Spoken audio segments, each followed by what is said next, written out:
Hello again, guys. If you're coming back or coming from another video of mine, welcome back to the review of the Samsung ATIV Smart PC 500T.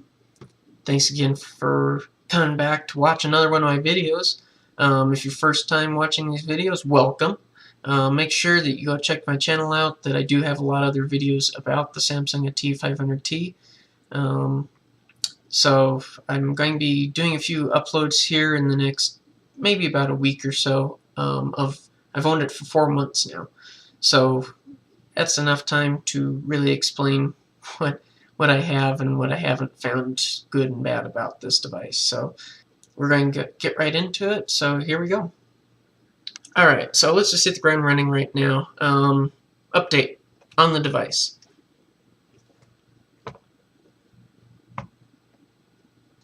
It's been a good device. What else can I say? The only problem I've had with it is the internet has had a few little quirks with it that it doesn't want to connect to the secure Wi-Fi here at NAU for some reason. Like one day or one evening even, about once a month or something like that. So it's really weird, and I don't know what it does about that, but I have yet to track that down. It just is a weird cycle there that it goes into. Well, first of all, it's not connected to either internet.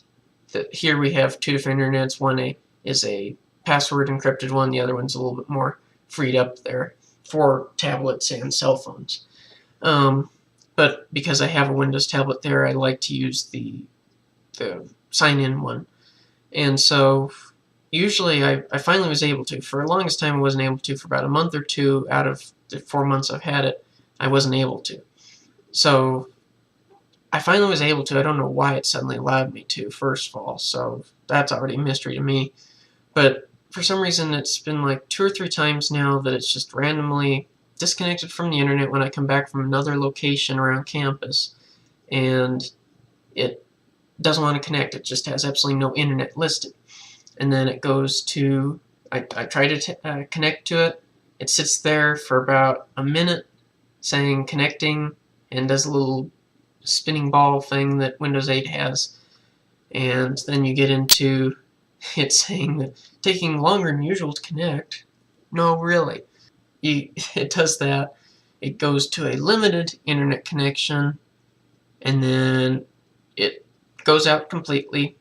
No connection at all to either internet. And then it's connected suddenly to the password Wi-Fi that we have here, and then it just stops. It's disconnected from the internet again. You can let it sit there and it'll never connect. And I did it probably about 5 or 6 times, looping 5 or 6 times like that, until just suddenly it worked. So that's a little bug that I still don't know what is going on with that. But other than that, I haven't had any problems there. The graphics have been great. I will have a video for all you gaming people there. Thank you for getting that video to be the highest one on my channel for all those people that are interested in the gaming capabilities of this device. I will do more graphics related video probably really soon here. The processor on it's been good for what this device is, with a little dual core Atom. It's not bad. The touchscreen has been fine. The space, I still have 20 gigabytes of space left on it, amazingly. Although a little bit of caveat to that there, that I do have a micro SD card and expansion port, 32 gig. So I put some of the stuff on there to kind of free up the internal. Because I don't know if you know or not, but you can't put Windows 8 apps from the App Store anywhere but the internal drive that I know of. If you know of a way to put it on the external drive, post in the comments below. I want to know about that, because I haven't found anything in my searching.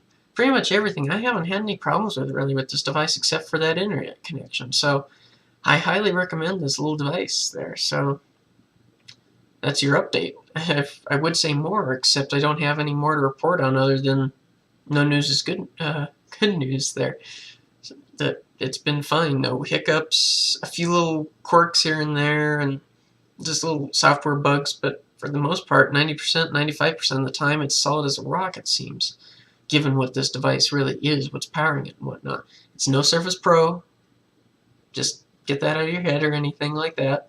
It's definitely not an i5 processor, but because it isn't, you'll end up with the better battery life. So yeah, it's your choice. I know people have been asking me about whether I recommend this a T500T versus the Surface Pro or the iPad or the W510.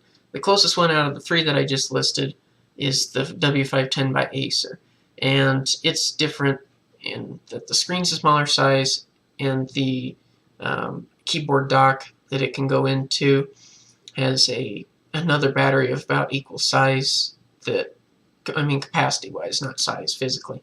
Might be, who knows? But it gives you about 18 hours of life. So when I get 3 days of charge out of this thing with minimal, moderate use time or usage frame there, if you're a heavy user and don't mind a little bit smaller screen, then yeah, the W510 might be better for you. If you like the little bigger screen this one has, 11.6 inches, then maybe this one's better for you. The keyboard dock isn't going to give you any more power. It's just going to be a keyboard with another USB port on it. So, and I do not have the keyboard, by the way, before people start asking about that. I do not have it, although I did finally see it the other day at our local Staples, where I got this device originally. And I played around with it, and the keyboard wasn't working with the tablet they had there, this 500T. So it might be a problem with the display one, but I really don't know, because from what I've read, it sounds like the keyboard has some hit and miss problems there. Other than that, I mean, Surface Pro, you have 4 hours of battery life. With this one, you have 10 hours battery life. But with the Surface Pro, you have an i5 processor that you can throw a lot of stuff at it, and 4 gigs of RAM and a 64 128 gigabyte hard drive, or memory card, whatever you want to call it, solid state. Versus this one that you get 10 hours, but you have limited performance, 2 gigs of RAM and 64 gigabyte internal solid state.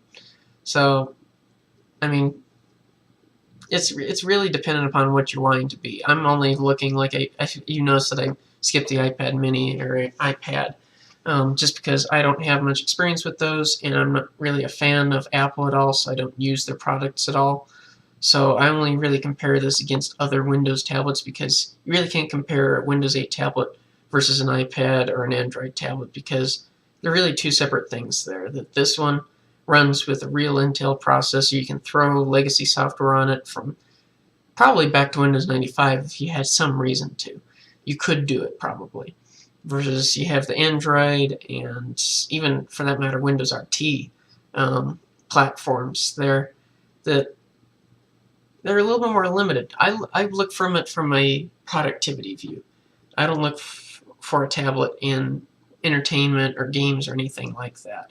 I have a Asus i7 core rig here for any of my entertainment needs. I don't need to have my tablet that, especially since I'm in the engineering field about to go out into the professional world in the next few months, that I'm looking for something that I can take notes on, handwriting, respond. I can open up Word, Excel, PowerPoint, OneNote.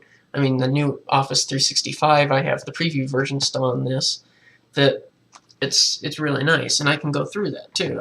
Yes, why not? I'll do a video of the Office 365 preview, mind you, not the real end result there that they're offering for pay, for subscription, I should say. So that's what I look for in a tablet. That's why I don't usually compare it to Android or iPad or iPad mini or anything like that. So it just depends on what you're looking for in a device. Entertainment, Windows, it could do it. I mean, it'll do it just fine. I've done 720p videos on this thing on YouTube and 1080p and no problem. And it'll do gaming. Yeah, absolutely. I mean, you have to just remember that it's an integrated chip and only a 1.8 gigahertz dual-core Atom processor powering it. But yeah, it can do gaming. But I mean, it's not the same orientation as Android, and especially Apple's iPad and iPad mini with the entertainment side there. This is really meant to be a productivity machine with everything that it has on there. So there you go. There's my 2 cents about that, and offering guidance for you guys. But there will be more videos here coming up shortly that I'll be doing, likely a gaming one. We'll do an Office Suite one, just so you see how the new Office works in a touch environment.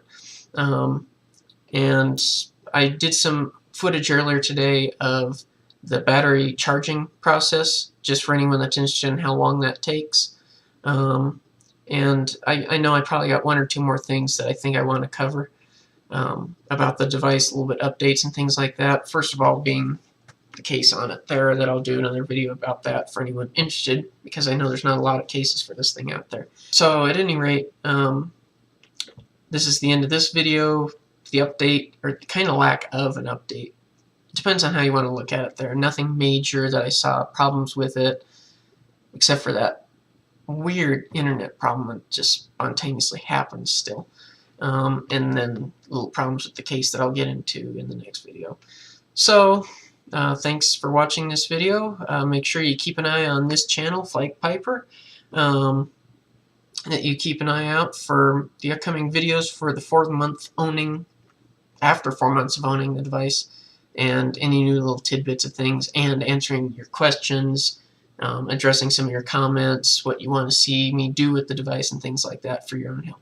Because I'm totally here to help you guys out, deciding on whether this device right here, behind the cover, whether this device right here is right for you or not.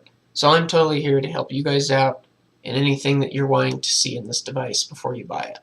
Because I know I would have appreciated that back when I got mine. So thanks again for watching. Comment below, hit the like button. I like that. And we'll see ya in the next video, I guess. Thanks for watching. We'll see ya the next time.